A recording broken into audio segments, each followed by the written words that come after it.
Okay, this is the Chapter 5 lecture, and we'll be covering lipids. This chapter has lots of terminology and lots of complexity, so be sure to read it through carefully once or twice. Lipid is basically the chemical term for fat, very important in our foods, provides lots of texture and flavor and aroma, and as we know, also very rich in calories. We can look quickly here to see that lipids are found in a number of the different food groups, not too much in the fruits and the vegetables, by the way. Okay, avocado being an exception to that rule, but most of the other food groups do provide appreciable amounts of fat. Our fat intake has changed in the area of proportion. So very little bit of a change in total grams, but because we're consuming more calories and about the same amount of fat, the percentage of our calories from fat has dropped. Some of this is due from being convinced, the public at large, that fat is the worst thing for us in our diet. This was a couple of decades ago when all of the focus was on cutting back on fat, and Americans pushed toward more carbohydrates and more sugar. And we now clearly see that was not positive health-wise. So now we're trying to re-educate about fats. And as we re-educate, we need to talk about fats in terms of the type of fat, just as we did with carbohydrates. All fats are not bad. Some fats increase your risk of disease, and other oils drop your risk of disease. So triglycerides is the chemical name for fats and oils. You should definitely watch this video link. Remember, you can find these links in the slide sets at the end of the module. It's very nice in describing triglycerides. Fatty acids differ in their degree of saturation and also their length, and this makes a difference to our health. We're starting to see that the shorter chain fatty acids, short and medium, might be less harmful to our health than the longer chain, and we're talking about here the saturated fats. So the longer chain saturated fats, those fatty acids in which the carbon-to-carbon straight chain is filled with hydrogens, lead to disease, specifically heart disease. The shorter and medium chain fatty acids may have a less negative impact, but this by no means makes them healthy. Some people believe that coconut oil is good for you, and we have not shown that. It may be neutral, but it's definitely not good for you. It may be harmful, but less harmful than beef fat. If you use coconut oil, you should use it in modest amounts. Another picture of a saturated fat. And an unsaturated fat comes in mono and polyunsaturated, depending on the number of double bonds. And the essential fatty acids are omega-3 and omega-6 unsaturated, which describes the placement of the first double bond. Trans fats are the worst for us. Most trans fatty acids are man-made. What happens is, in order to make margarine and a shelf-stable fat to be used in bakery products and snack foods, we created this kind of Frankenstein in a way. We forced hydrogen into some of the double bonds of a very healthy unsaturated fat.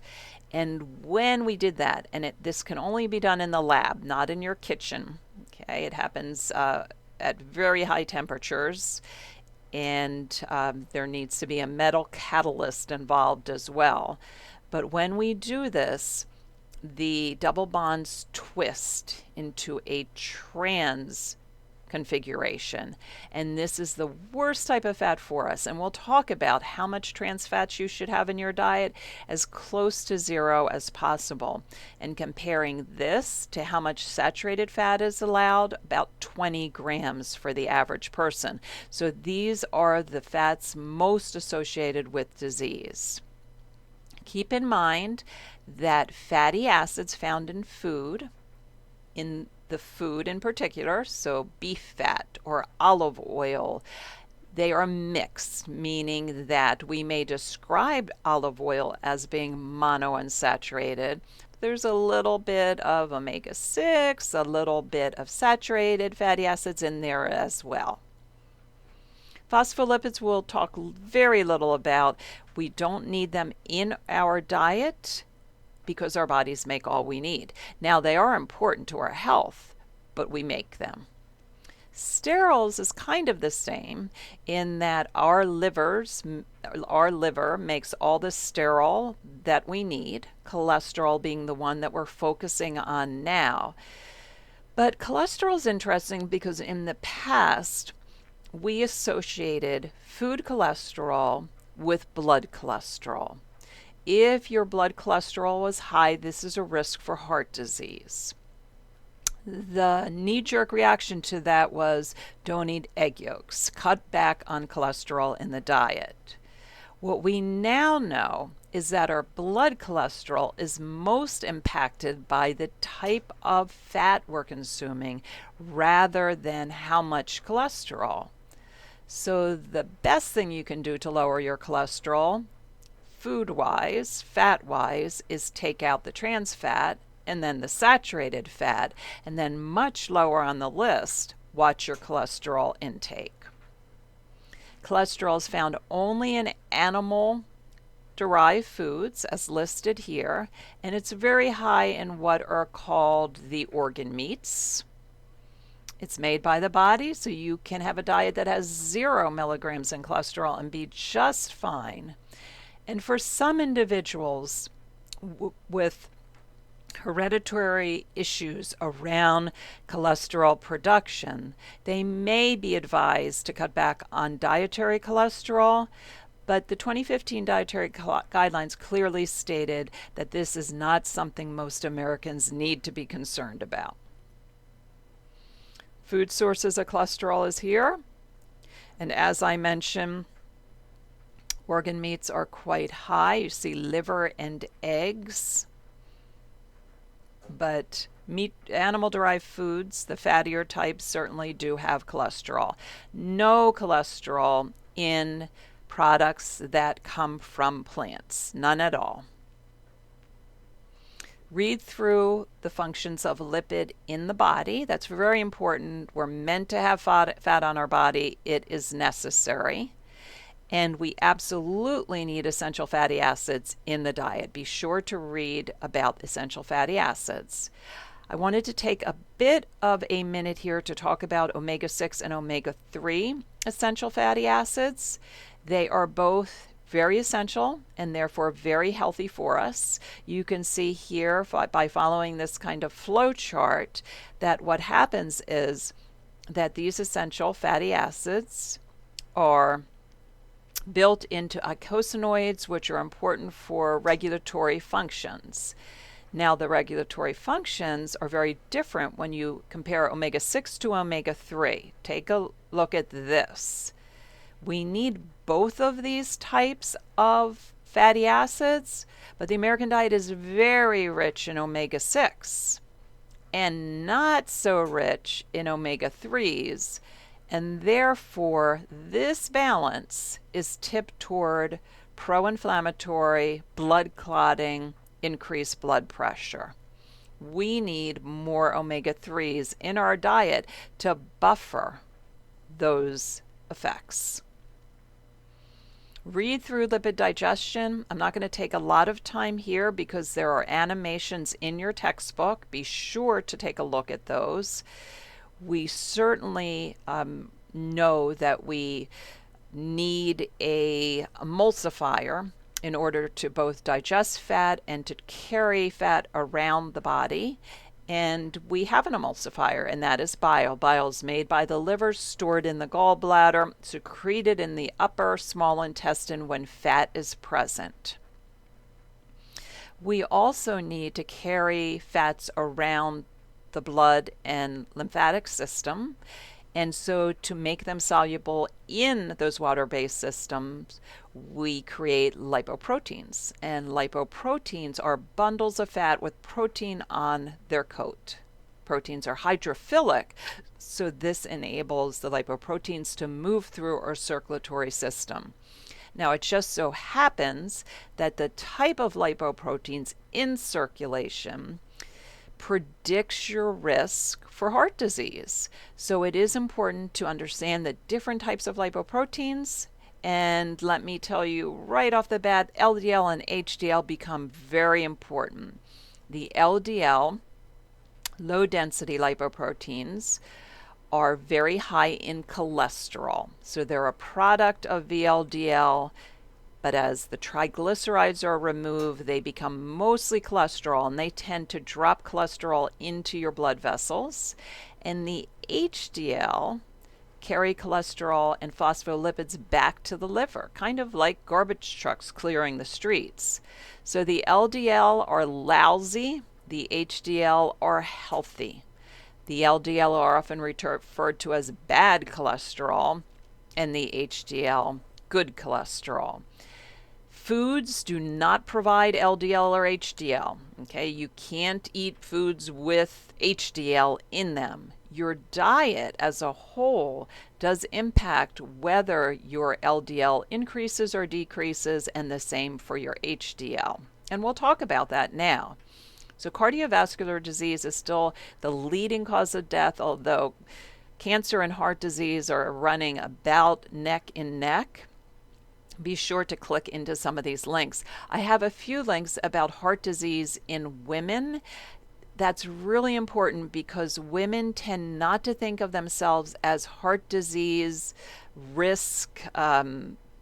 at risk for heart disease, and this is entirely wrong. In some demographics of women, it's as high as 1 out of 2 women have heart disease. So we need to understand the signs and symptoms of heart disease in women, and we need to talk more about this. We're going to focus on atherosclerosis.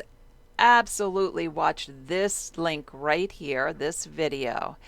But this is a process that takes place over time. Read about it, understand it. The end result of atherosclerosis is arteries that become inflexible, that don't have the give and take that's necessary, and also a occluded vessel, so a smaller area for the blood to move through. And that increases the risk for a whole lot of things, most notably a heart attack or a stroke. These are the risk factors for heart disease.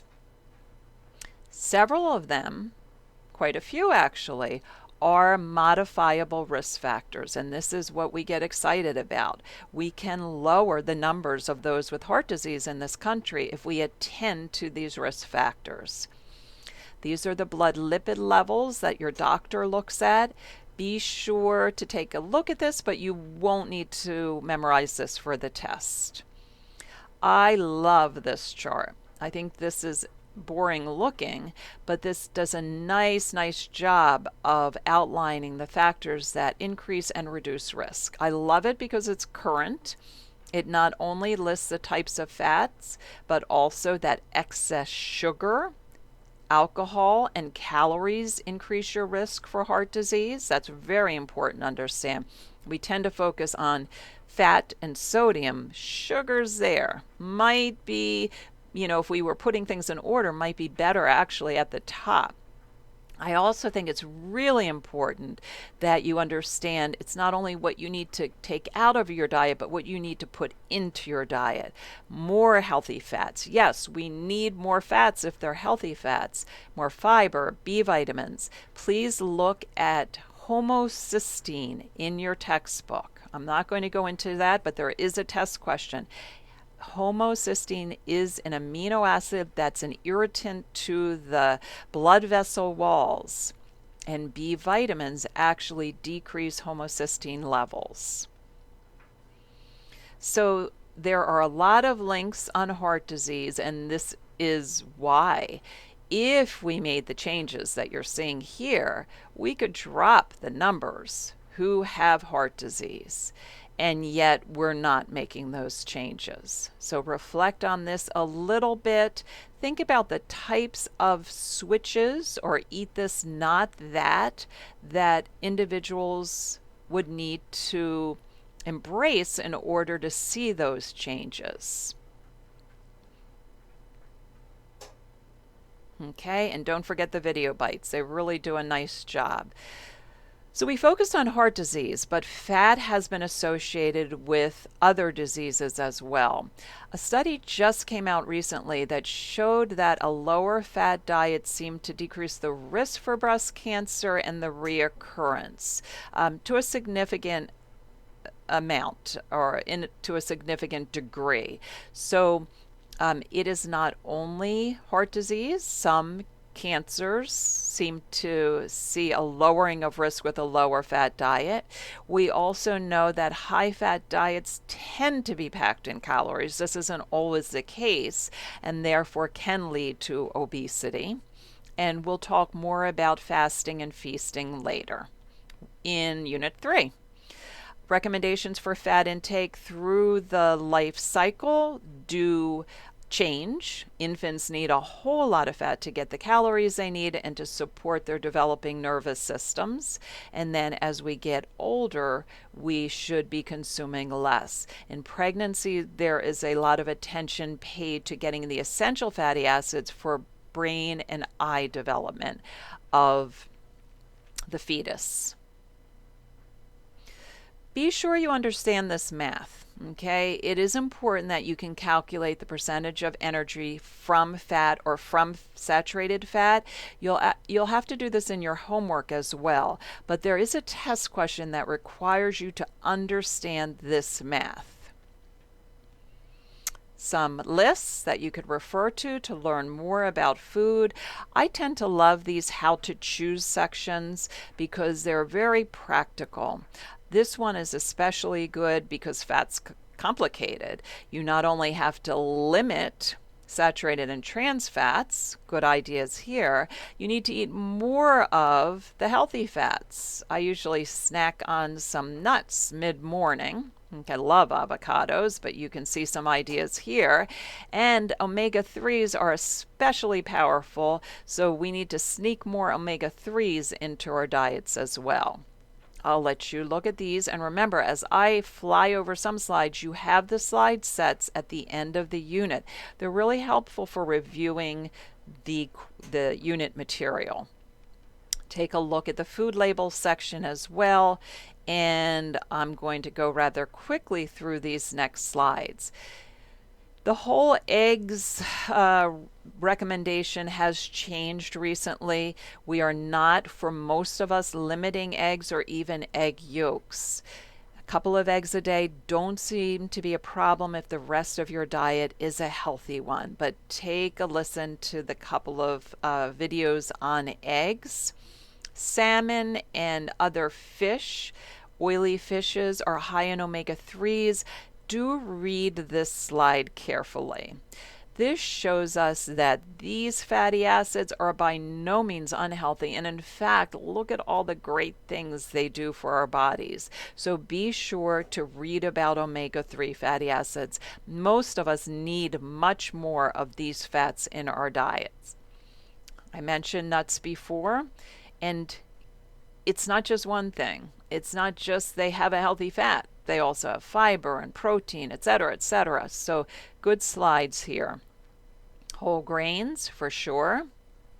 Not just the fiber that's important. Whole grains have B vitamins and antioxidants and phytochemicals.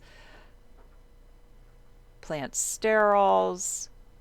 A little bit of the dark chocolate, not the sweet chocolate. And alcohol gets a little bit complicated, so we're going to spend a few minutes talking about that. Soy has been shown to lower LDL cholesterol a bit, and it may be anti-inflammatory as well. All right, so this is the Mediterranean diet pyramid. great little slide right here, or a great little video on this diet.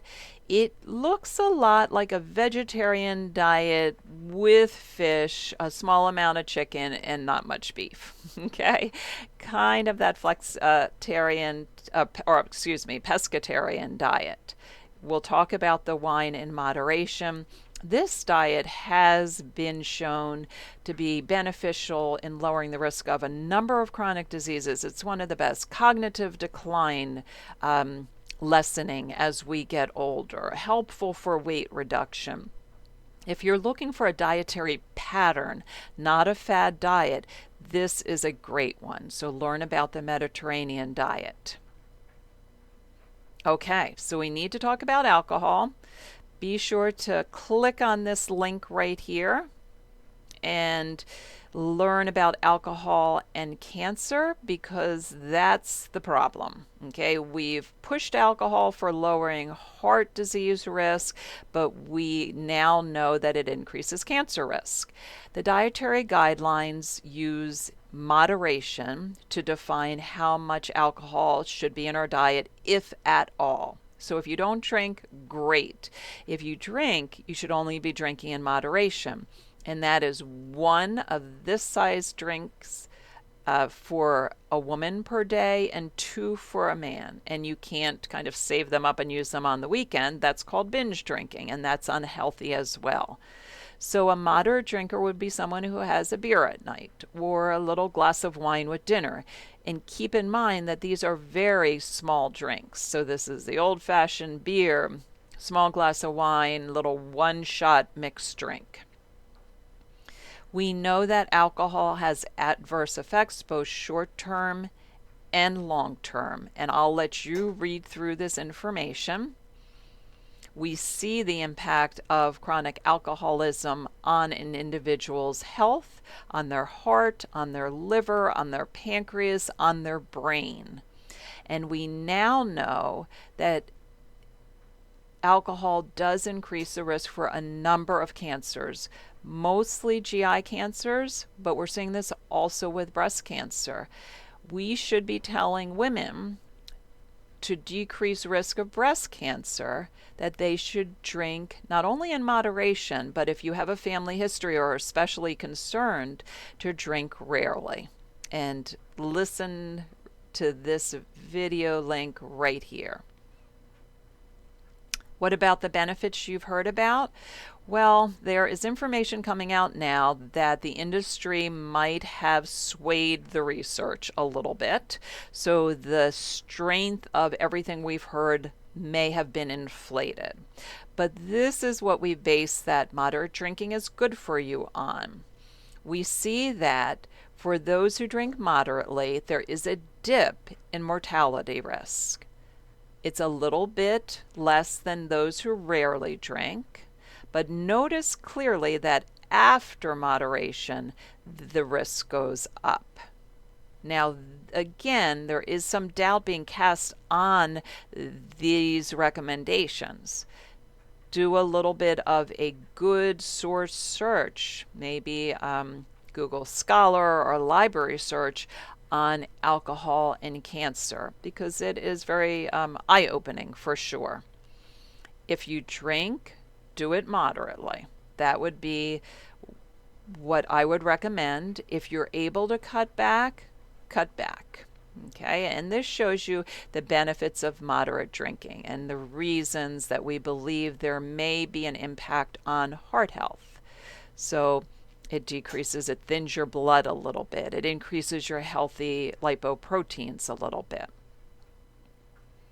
And safe drinking is here. It's a personal choice, but it does impact your health. So you want to be wise, you want to be well informed as you make that choice. And I think as nurses, we need to be careful and we need to advise our patients appropriately. So we need to stay up to date on the research. Okay. So move on through the module and make sure you finish all of the work.